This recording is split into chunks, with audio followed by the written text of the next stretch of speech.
Saya merasa miris dengan kondisi Suzuki Motor dalam 10 tahun terakhir. Dari mulai produk-produk yang kurang tepat, inovasi yang minim, hingga menyebabkan banyak dealer Suzuki yang tutup. Saya ingat betul bagaimana Suzuki dulu melakoni peran mereka dengan baik dengan tagline inovasi tiada henti. Kata-kata yang tidak sesuai fakta dipasangkan untuk Suzuki sekarang. Dari banyak inovasi Suzuki yang katanya tiada henti, ada beberapa produk mereka yang benar-benar mewakili tagline tersebut. Yang pertama, ada di tahun 1996, Suzuki menggebrak pasar tanah air dengan mengeluarkan sebuah motor revolusioner bernama Shogun FD110 yang merupakan versi 4-tak dari Suzuki 2-tak Tornado. Sungguh ide cemerlang nih, Suzuki mau yang 2-tak ada dan 4-tak juga ada. Sama-sama keren, karena motor yang memiliki penampilan fresh ini mengejutkan saingan Suzuki seperti Yamaha dan Honda. Desain Shogun seakan ingin lepas dari era tahun 90-an yang masih mengotak. Shogun memiliki bodi yang stylish dan dinamis dan tentu benar-benar berbeda jika dibandingkan dengan produk saingan Suzuki di tahun yang sama seperti Honda Astrea Grand maupun Yamaha Krypton. Dengan desain yang baru, Suzuki seperti tidak ada lawan. Anak-anak tahun 90-an sudah pasti akan lebih memilih Shogun, apalagi ada desas-desus yang mengatakan bahwa motor ini masih buatan Jepang, sehingga ketahanan spare part dan mesin nggak usah diragukan lagi. Dan yang paling saya ingat adalah CDI. Shogun yang dijuluki kebo ini konon punya limit yang sangat tinggi.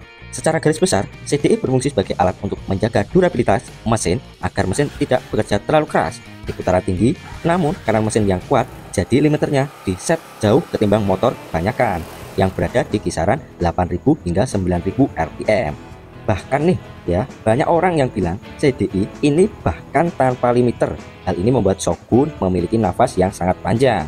Dalam kondisi standar, motor ini dengan mudah mampu menempuh top speed di kisaran 120 km per jam. Performa yang brutal ini membuat ia sering sekali menjadi pemenang dalam ajang balap road race. Meski memiliki kapasitas 110 cc SOHC, tenaga motor ini berada di kisaran 9,8 HP yang bahkan lebih besar ketimbang penerusnya, yakni Shogun 125R yang punya tenaga di angka 9,5 HP.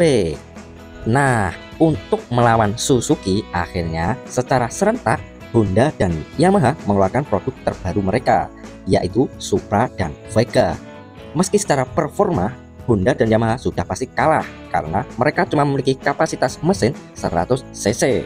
Namun dari segi penjualan Suzuki mulai merasa terganggu. Supra dan Vega yang memang lebih dikenal punya penampilan yang lebih fresh dengan bodi yang lebih ramping dan tentunya lebih irit bahan bakar. Sehingga pada tahun 2000 Suzuki lantas mengeluarkan Shogun 110R yang mana tidak hanya baru dalam hal desain namun juga di area permesinan. Di sini kalian harus mengapresiasi effort dari Suzuki yang meski Shogun generasi pertama hanya berumur 5 tahun hingga akhirnya mendapatkan pengganti.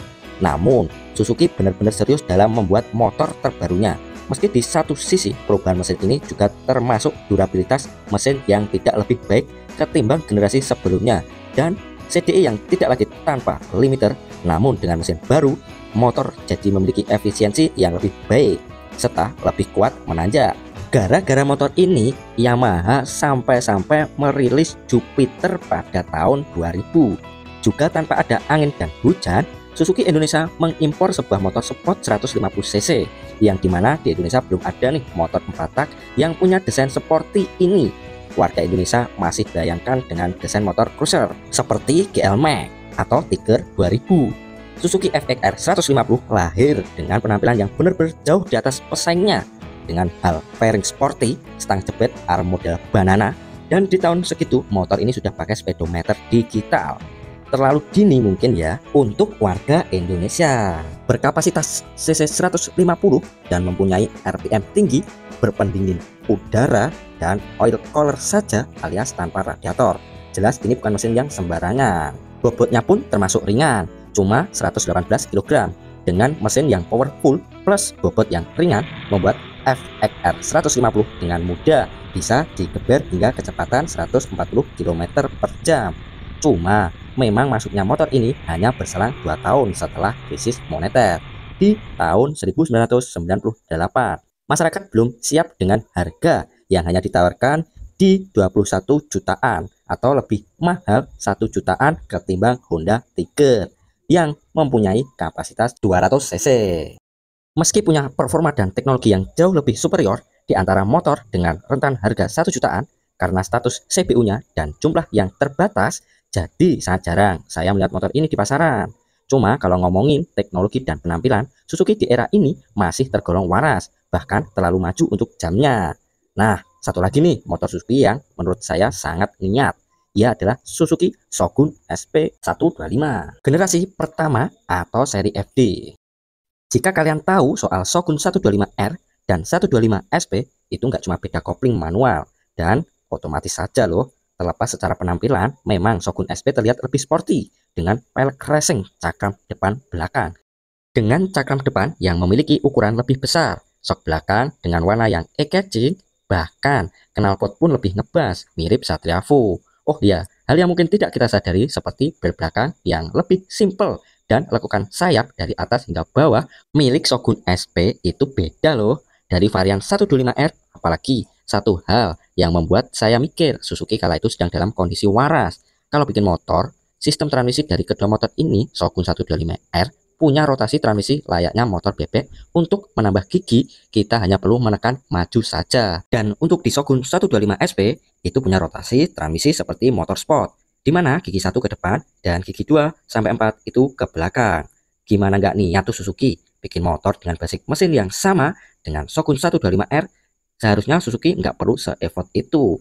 Faktanya Suzuki benar-benar berani dan hasilnya motor ini menjadi beda kelas dengan motor-motor 125 cc kala itu. Setelah era 2 tak perlahan pudar, Suzuki Satria 120R yang juga menurut saya adalah salah satu masterpiece terpaksa harus digantikan oleh mesin 4 tak. Penggantinya ya Suzuki Satria Fu 150 dengan menggunakan teknologi mesin dari Suzuki FXR 150 yang diupgrade. Suzuki sukses menjadi raja dari penjualan bebek sport selama bertahun-tahun. Performa motor ini nggak usah diragukan lagi. Cuma ketika penjualan Suzuki hanya berada di pundak Satria, disinilah kesalahan Suzuki terjadi. Apalagi ketika Shogun 125 digantikan oleh Shogun Axelo, Suzuki sudah mulai kehilangan arah.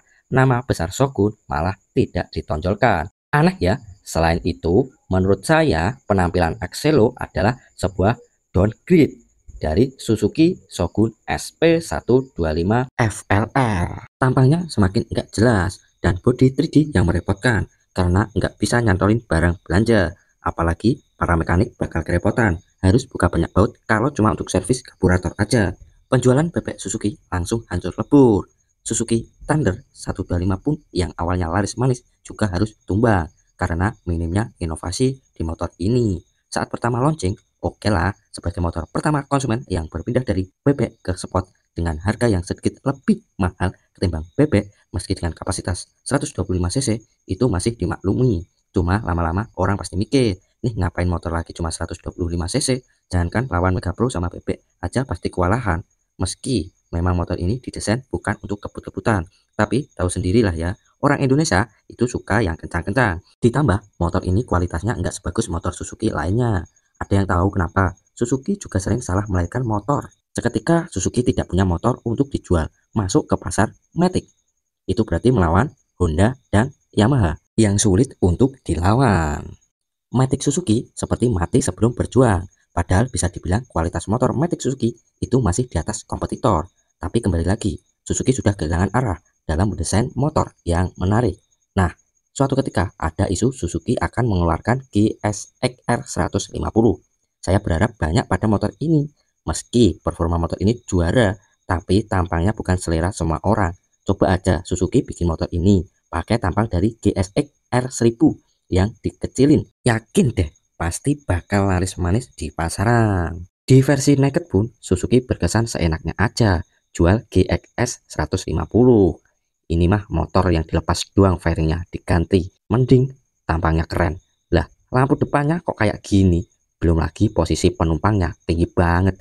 Minta ampun, orang beli naked big kan fungsinya buat santai, lawannya Vixen dan CB 150. Jelas orang-orang bakal lebih memilih motor yang lebih santai.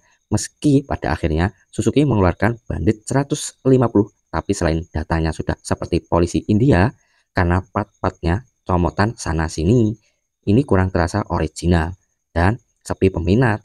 Kegagalan Suzuki nggak jauh dari kurangnya inovasi dalam desainnya, lebih fokus pada pasar global. Meski secara kualitas, Suzuki itu jauh lebih bagus dari kompetitor pesaingnya. Tapi di Indonesia, kualitas itu nomor sekian. Yang pertama tetap desain dan yang kedua brand. Suzuki juga kurang promosi, kayak nggak tahu aja gitu. Kalau dia ternyata ada produk baru, coba deh Suzuki kalau bisa bangkit lagi. Bosan juga lihat dua merek itu jualan motor. Yang semakin kesini semakin banyak isu kualitas yang kurang paten. Cuma karena Suzuki Motor dan mobil itu menjadi satu, jadi divisi Suzuki Motor masih diselamatkan oleh divisi mobilnya. Kalau enggak, mungkin sudah lama Suzuki gulung tikar di Indonesia. Oke, terima kasih. Ada yang punya pengalaman dengan Suzuki, bisa komen di kolom komentar. Sekian video kali ini. Jangan lupa like, komen, dan share. Tunggu video berikutnya. Bye-bye.